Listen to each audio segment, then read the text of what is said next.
Assalamu alaikum. This is Kazim Abbas from Ali's Electronics.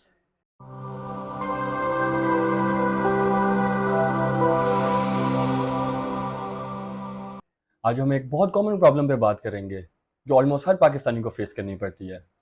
जैसे ही गर्मी की शिद्दत में इजाफा होता है और टेम्परेचर इंक्रीज होता है, अक्सर लोगों को ये शिकायत आती है कि उनका एसी काम करना छोड़ गया है और उसकी परफॉर्मेंस स्लो हो गई है।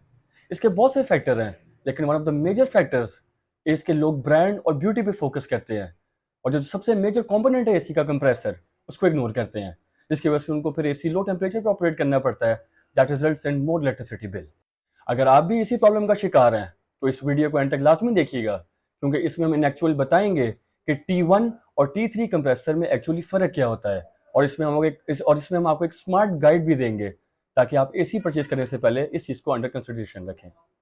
हमने एक्चुअली देखना ये है कि हमारे एरिया का जो मैक्सिमम टेम्परेचर है उसके हिसाब से हमें कौन से क्लाइमेट टाइप का एसी चाहिए। फॉर इंस्टेंस T1 चाहिए या T3 चाहिए। अब मैं आपको इसके एग्जांपल से समझाता हूँ। फॉर इंस्टेंस जब हमारा यहाँ पे 45 डिग्री टेम्परेचर हो जाता है तो हमारा एसी कूलिंग छोड़ जाता है। वैसे अगर हम दुबई देखें, सऊदीया देखें, वहाँ पे 55 डिग्री टेम्परेचर होता है, लेकिन वहाँ पे एसी कूलिंग परफेक्ट होती है। इसकी वजह क्या है? इसकी वजह सिर्फ ये है कि वो अपने मैक्सिमम टेम्परेचर के हिसाब से अपना परफेक्ट क्लाइमेट टाइप चूज़ करते हैं, जिसकी वजह से उनको ये प्रॉब्लम नहीं आती है।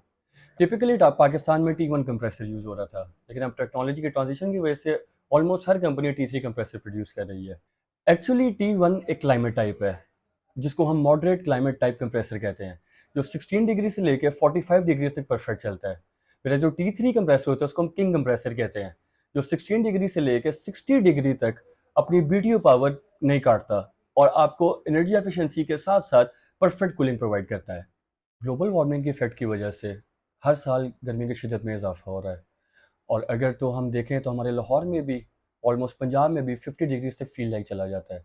और अगर हम वहाँ पे एक T1 कंप्रेसर यूज़ करेंगे तो वो अंडर कैपेसिटी हो जाएगा, वो 1.25 टन का एसी बन जाएगा, जिसकी वजह से आपकी एनर्जी एफिशिएंसी भी ख़त्म हो जाएगी, बेशक कोई इन्वर्टर क्यों ना हो।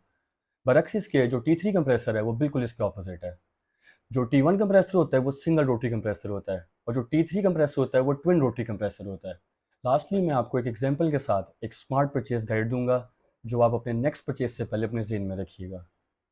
दैट इज़ कि अगर हम मोटरवे पे एक मेहरान को और एक क्रूज़र को 140 की स्पीड पे एसी के साथ चलाएं, तो जो क्रूज़र है उसकी परफॉर्मेंस मेहरान से बहुत बेहतर होगी।